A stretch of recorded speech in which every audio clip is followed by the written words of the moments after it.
Magandang araw sa inyong lahat mga kaibigan, mga kalingap. Narito na naman tayo sa ating YouTube channel at gagawa tayo ng panibagong reaction video mga kaibigan. At ang ating magiging topic nga dito ay si Michelle Japina, para naman sa ganun ay malaman natin lahat. At meron nga tayo nakitang isang reactor mga kaibigan na ito ay sa Tikram community at maipi-play din tayong video. At kilala nito si Michelle Japina mga kaibigan, mga kalingap. Kung kilala na natin dito sa kalingap, kilala din dun sa Tikram community. At yan po yung ating pag-uusapan for today. Pero bago yan, i-shout out muna kay Kuya Bal Santos Matubang, Kalingap Rob, and Ate Edna at sa lahat ng ating mga viewers. Gisa Bicolana, Ate Be Considerate, and Ma'am Misty Gayons. Mega love shout out, and Gingging Vlog 1991 mga kaibigan. Suportahan po ninyo ang kanyang YouTube channel. So, alam naman ninyo na naikwento ko na sa inyo ang naging karanasan ni Michelle Japina dito sa Kalingap Kasi nga, sabi ko nga sa inyo, itong si Michelle Japina nung mga panahong andito yan, ay iniidolo natin at hinahanga natin pagdating sa paggagawa ng reaction. Kaso nga lang, ang sinabi nga natin dyan is kulang sa pansin at ang gusto kasi nito ay siya yung laging number 1. Ayaw niya ng number 2, ayaw niya ng number 3, basta ang gusto niya ay number 1. Kaya nga, nung mga dumating yung ibang mga reactor na mas magagaling, nagagalit siya at nagkaroon nga ng mga kaaway ito. Pero ito mga kaibigan, sabi ko naman sa inyo, pinagtanggol ito ni Kuya Bal. Kaya doon sa mga nanonood kay Michelle Japina, maling-mali naman yung inyong mga kay Kuya Bal. Kasi nung una, ito ay nagkaroon ng para magkakasuhan. Sino ba yung na yun? Si Madam Lipstick. Di ba? So nakialam dito si Kuya Bal kasi nga humihingi na ng tulong itong si Michelle Japina dito. Kasi nga talagang grabe ang balitaktakan nila hanggang sa nag-live na si Kuya Bal at kinampihan itong si Michelle Japina. Pero hindi nagtagal, kinalaban ng muli ni Michelle Japina itong si Kuya Bal hanggang sa natuluyan na nga matanggal dito sa Kalingap. Yan yung katotohanan dyan. At ngayon, ito nga ay nagpalipat-lipat ng ibang community, nagbalik-balik. Kaso lang, nakaharang na nga. Maraming nang humaharang, maraming mga viewers ang umayaw. Hanggang sa nabalitaan natin na dito na nga sa Tikram community, itong si Michelle Japina. At marami pala itong nabalahura dyan. Pati pala si Askalupit ay nabalahura ni Michelle Japina. At ito rin pala yung sinasabi ng mga viewers at sinasabi din ni Michelle Japina na siya daw ang nakapagpasaya sa Tikram community at nakapagpaingay. Ano ang katotohanan dyan sa mga viewers ng Tikram community? Totoo ba ang sinasabi ni Michelle Japina na dito sa Tikram community siya yung nakapagpasaya? No, kasi dito sa ipi-play kong video ay kinukontra siya dito si Michelle Japina. Parehas naman silang nagre-reaction sa Tikram. Hindi natin alam. Kaya ako'y nagtatanong din doon sa mga Tikram community. Kasi dito sa amin, dito sa Kalingap, nang yan ay umalis, gulo.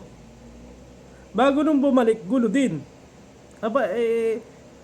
Babasbasan natin yan kasi nga naging naging angel pala dyan sa Tikram community at siya pala yung nakapagpasaya, ay mas maganda kung ganun. Pero kung itong susundin natin, itong video na ipapalabas ko sa inyo, baka sabihin ninyo na hindi totoo na nagpasaya si Michelle Japina sa Tikram community. Asa na kaya mga Tikram viewers dyan? Sila yung makakapagsabi kung talagang itong si Michelle Japina ay nakapagpasaya dyan sa inyong grupo. Kasi dito sa Kalingap nagdala ito ng gulo, ng away-away dito. Pati yung ina ng Kalingap ay inaway, kaya hindi na nakabalik talaga yan dito si Michelle Japina. Pero kung si Kuya Balang yung binalitaktakan yan at inawayan, makakabalik pa yan. Pero si Ate Edna na kasi yung binakbakan niya. Yung mga time na yan, nasabi ko nga sa inyo na may nakaburol sa pamilya ni Ate Edna nung oras na yon na binakbakan ni Michelle Japina. At yun ang tumatak sa lahat ng mga viewers, lalo na sa mga legit viewers ng Kalingap. Di ba? Yun talaga. Kasi Napapanood dati dito kay Derek Noel sa sinasabi nga niya dito.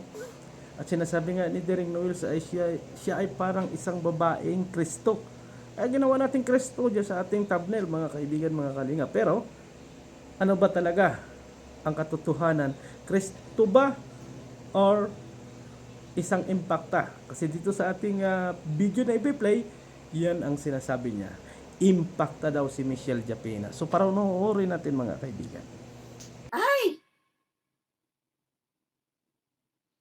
Silent viewer ho, sira ulo na yan si MJ. Gusto siya lagi bida. Sa ang community na padpad alang pagbabago, need niya pang patingin sa DR. Patay ka na dyan. Kailangan mo na daw patingin. Teka, silipin pa natin, ha? Ba't pinapalitan nyo yung pinapalitan nyo yung tawag dito, pinapalitan nyo yung thumbnail nyo, ayan, Anong pake mo? Channel niya yan. Kahit anong thumbnail ang gusto niyang gawin, wala kang pake, girl. Wala kang pake. Sabi mo, ikaw nagsabi. Sabi, channel ko to. Kahit anong gawin ko, wala kayong pake. Oh, babalik ko sa'yo. Channel ni Kuya Bal yan. Wala kang pake.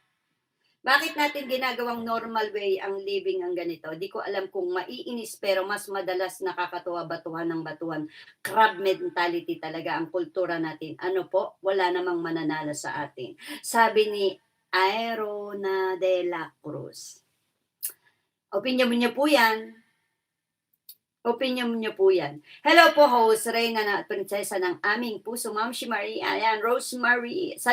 Solohin na nila ang Tekram. Magpakasaya sila. Siya nga daw po nagpasaya sa Tekram eh. No? Nang pumasok daw siya, naging masaya daw ang Tekram. Eh di wow. Ikaw na, Japina. Eh di wow. Di ba? Eh di wow, yung composer ng song Tekram Community, muntik nang matigok na Tegi. Muntik na, tinira niya. Muntik nang atakihin sa puso. After niyang tawagan, kinontent, tinira sa live. Ayun, sumakit ang dibdib. Sumakit ang paghinga sa puso, dinala sa ospital. Sip-sip sa Tekram family. Ngani! One day, kung anong ginagawa niya ngayon kay Kuya Bal, di malayong gawin niya kay Tatay Ram. Malamang. Malamang po. Ilang community nang ginawaan niya eh. Di ba? Malamang. Yan ang aabangan natin. Ayan, tinan nyo, ayan ang thumbnail niya, na. Ayan, Japina ang may Hindi ka kasalanan sa makamove- pagbangga ng sasakyan nung Hindi ka makamove on sa thumbnail eh. Ikaw nga gumawa rin ng thumbnail. Ano ka ba? Move on ka na dyan. kanyang kasamahan. Bumalik lang sa'yo. Ayan. Tay Robin at Pia, iniwasan ang impacta nga ni. Impacta pala ako. Impacta nga ni. Ayan, naging impacta ka tuloy. Hindi ka kasi tumigil eh. Ayan, multo-multo ka eh. Naging impacta ka tuloy. Eh, yung pambabalahura niya sa mga supporters at sponsor. Ay!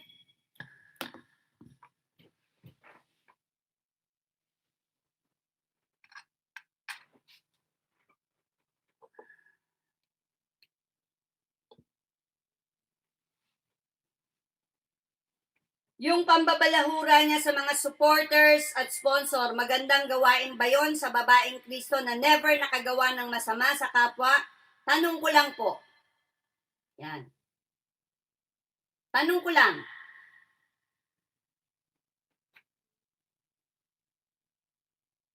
Pero parang mas maganda yung may Sunday kaysa sa may sungay kaysa sa anghel. Ay, John the Vlog.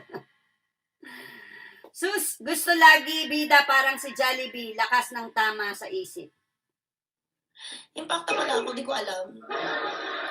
Aska, may kalab shoutout. Bumala sa puno na may Impact na pala ako, di ko alam. Ayan, bumalik tuloy sa'yo. Sabi mo kasi anghel ka eh. Oh. Ako, ginawa mong demonyo. O ngayon, naging impact ka. Ginawa ka tuloy impact. Ayan. No. Mababack to you ka. Sabi sa'yo, pagka gagawa ka talaga ng masama, kung anong tinanim, siyang aanihin. Ginawa mo akong demonyo eh. O, impact ka tuloy ginawa ni Kuya Bahal. Thank you, Kuya Bahal. Kapal na mukha niya sa ginawa niya kay Miss Angel pagkatapos niyang pakinabangan at pagkakitaan ng mga labubo na ginawa sa kanya. Yes! Di ba? Laki ng kita niya doon, ha? Kumita siya doon.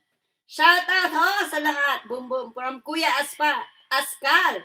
Isa sa binalahura ni Japina. Askal Lupet, ang tahimik na reaktor sa Tekram. Binalahura ni Japina. Palakpakan sa mukha.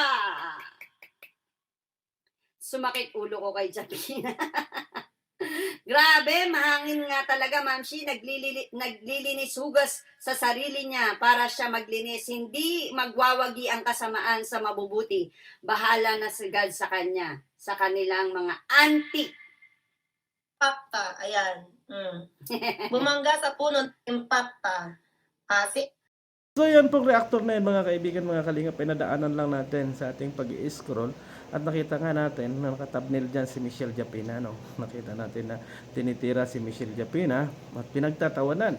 So hindi ko rin naman alam ang kwento nitong reactor na ito, pero ako ang nagtatanong doon sa Tikram community kung gaano nga ba kasaya. Kasi sinabi dyan sa video na pati si Aska Lupit, kilala natin si Aska Lupit, at una sa ating maging reactor yan, ay na ano rin, bago sinabi na yung gumagawa ng music ng Tikram community ay inaway ni Michelle, ay ganoon pala kasaya. Ibig sabihin mga kaibigan, yung saya para sa Tikram community, yung pala yung alam ni Michelle Japina, yung muntik ng ma-high blood, yung gumagawa ng song ng Tikram community, at tinira ng tinira yung ibang mga reactor doon. Abay, kadadapo mo pa lang dyan, Michelle Japina, bakit mo pinantitira yung mga reactor dyan? Ay, butit yung mga reactor dyan ay pumayag na hindi ka labanan at hindi ka i-content. Kasi alam naman natin na kaya sa Tikram community eh halos ayaw nila dyan ng away, no? Ayaw nila dyan ang magtatalo-talo yung mga reactor dito lang sa Kalingap na sige, bahala kayong mag-ingay dyan. Ang mahalaga, nakakatulong kami. Or sinasabi nga ni Kuya Bal na dito sa inside, yung mga nasa loob ay walang problema kung hindi yung mga nasa outside. Ibig sabihin, yung mga reactor lang yung nagkakaroon ng away, pero yung mga Kalingap partner ay hindi naman talaga. Inner, yan sabi ni Kuya Bal, di ba? Napapakinggan naman yun ng mga viewers natin. So, dito, siguro mapapanood dito ng ibang mga Tikram community kung totoo, kung sino ang totoo sa dalawa ng ito. Kung si Michelle Japina o si Ma'am Shi to, Ma'am Shi, no? Para medyo tahimik yung kanyang pananalita, pero hindi natin alam kung ano rin yung kanyang naging status, no? Hindi natin pwedeng pure-purehin porket nakakampi dito sa atin. Ang tanong natin dito, sino ang may tama sa kanila? Sino kaya mga kaibigan? Sa palagay nyo. So i-comment niyo lang dyan sa ating comment section kung sino ang nagsasabi ng totoo, itong nasa video or si Michelle Japina. Kasi dito si Michelle Japina, mga kaibigan, mga kalingap, ay masasabi natin hindi talaga naging okay at hindi naging healthy yung kanyang mga ginawa dito sa Kalingap. Kasi ang gusto niya ay palagi siyang number 1. Ayaw niyang maging number 2, ayaw niyang maging number 3, basta't ang gusto niya, siya yung pinakamataas at siya yung palaging pararangalan. Yun yung nakikita natin sa kanyang pagkatao. So maraming salamat and God bless sa atin lahat. Bye bye.